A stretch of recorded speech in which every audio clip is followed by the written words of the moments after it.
देखो real number का part 32 इस टाइप का हिसाब अब लास्ट होने जा रहा है। तुम लोग किसी भी टाइप का बना लोगे, साबित करे कि मतलब ये रहे या इस टाइप का जितना बतलाया है एक अपरिमेय संख्या बन जाएगा ना।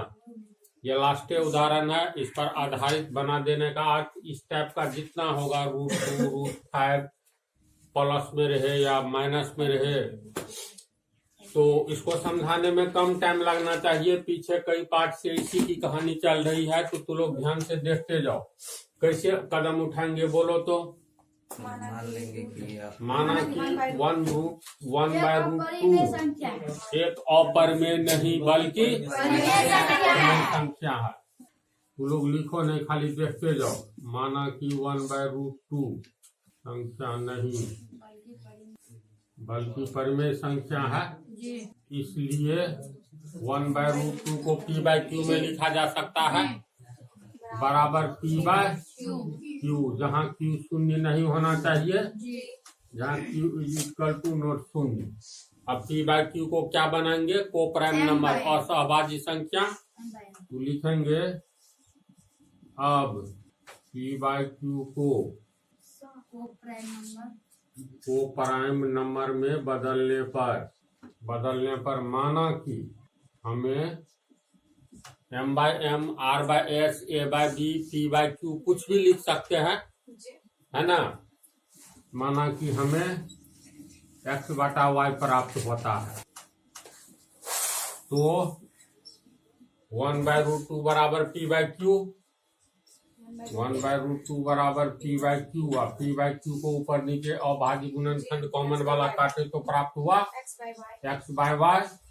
तो इसको लिख सकते हैं 1/√2 बराबर x/y।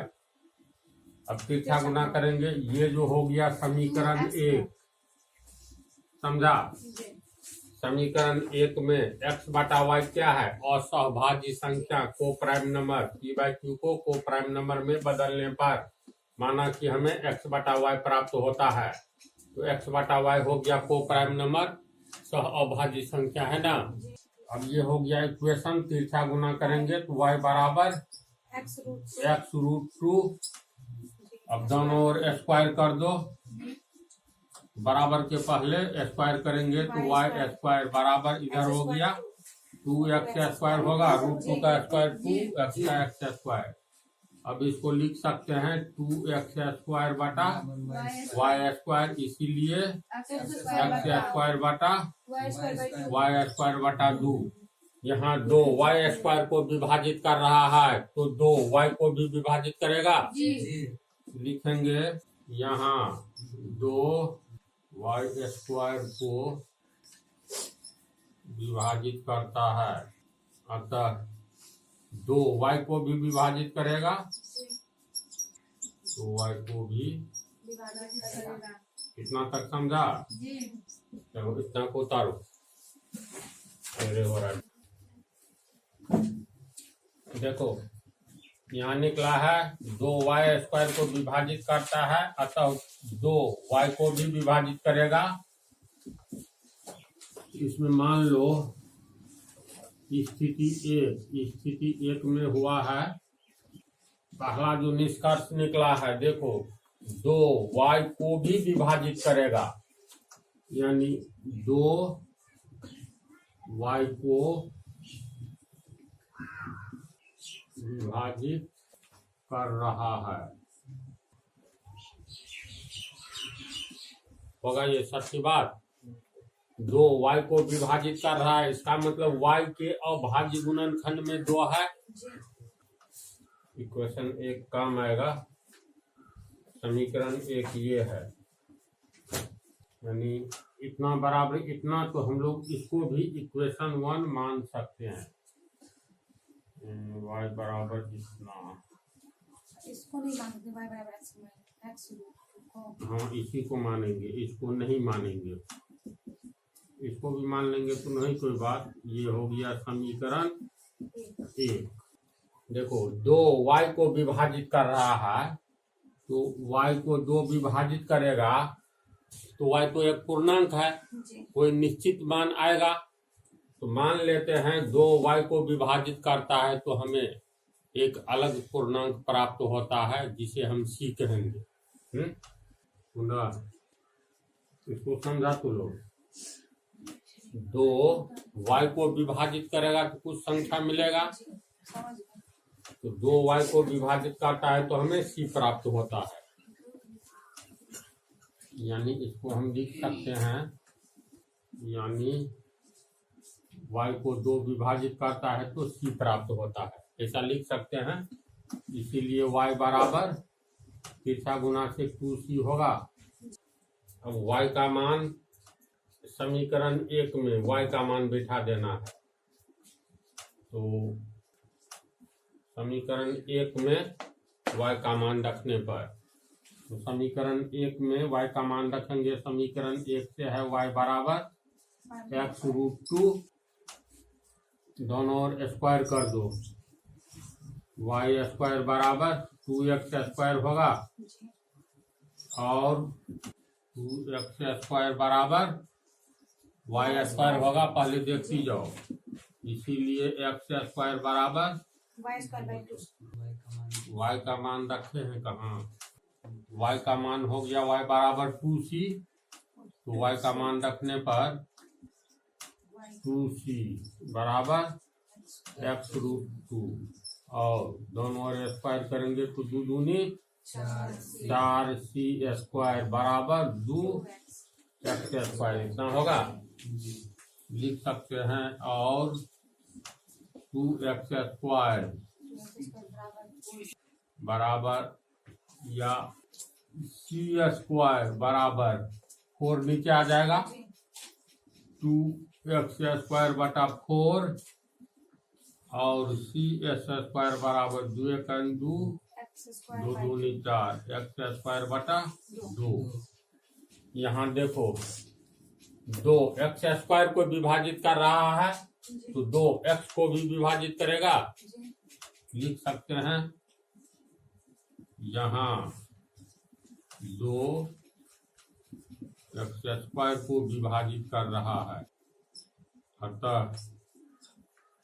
2x को भी विभाजित करेगा। तो इसका निष्कर्ष क्या हुआ? इसका निष्कर्ष हुआ 2x को भी विभाजित करेगा तो 2x के अभाज्य गुणनखंड में है। ये हो गया स्थिति 2। इतना तक तो लोग समझ गया। चलो इसको उतारो। देखो स्थिति 1 में 2y को विभाजित कर रहा है अर्थात 2y के अभाज्य गुणनखंड में है। स्थिति 1 यानी देखो स्थिति 1 से स्पष्ट है कि y के अभाज्य गुणनखंड में ये 2 है ना। स्थिति 1 से स्पष्ट है कि y के अभाज्य गुणनखंड में 1 तो है ही, 1 के अलावा एक दूसरी अभाज्य संख्या 2 है। तो स्थिति 1 से स्पष्ट है कि y के अभाज्य गुणनखंड में 1 के अलावा दूसरा अभाज्य गुणनखंड 2 के रूप में है तथा स्थिति 2 से क्या स्पष्ट है? 2x के अभाज्य गुणनखंड में है तथा स्थिति 2, ये स्थिति 2 माने है ना इसी बात। 1 और 2 स्थिति 1 और स्थिति 2 क्या बतलाता है? जो y के और x के अभाज्य गुणनखंड में 1 के अलावा एक दूसरा गुणनखंड 2 के रूप में है ना। 2 के रूप में दोनों में है। इसका अर्थ हुआ चूंकि 1/√2 को हम लोगों ने p/q परमेय संख्या है तो p/q के रूप में लिखे थे और p/q को x बटा ये अभाज्य गुणनखंड का कॉमन अंक काटने पर असहभाज्य संख्या बनाए थे x बटा y के रूप में, है ना। ये को प्राइम नंबर है, सह अभाज्य संख्या तो x बटा y में x और y के जब को प्राइम नंबर बना दिए तब एक के अलावा कोई दूसरा उभयनिष्ठ गुणनखंड ऊपर नीचे नहीं होना चाहिए, यानी नहीं है इसमें, लेकिन स्थिति 1 और 2 के अनुसार अभी भी दोनों में है। तो जब इसको हम प्राइम नंबर बना दिए हैं, को प्राइम नंबर, इसके बाद साबित हो रहा है स्थिति 1 और 2 से जो दोनों में 2 के रूप में एक दूसरा गुणनखंड बचा हुआ है, तो यह गलत रिपोर्ट आया है। जबकि हमने इसको को प्राइम नंबर बना दिया है, तो यह गलत रिपोर्ट क्यों आया है? इसलिए आया है क्योंकि हमने शुरू में ही 1/√2 को परिमेय संख्या मान लिए, इसीलिए गलत रिजल्ट आया है। अगर नहीं मानते तो ये गलत रिजल्ट नहीं आता। तो इसलिए 1/√2 एक परिमेय संख्या नहीं बल्कि अपरिमेय संख्या है, प्रूफ। तो इतनी बात को लिख दे रहे हैं, समझ गई ना? जी समझ गया इसको? अब अगले पार्ट में बचा हुआ ये दोनों बता देंगे।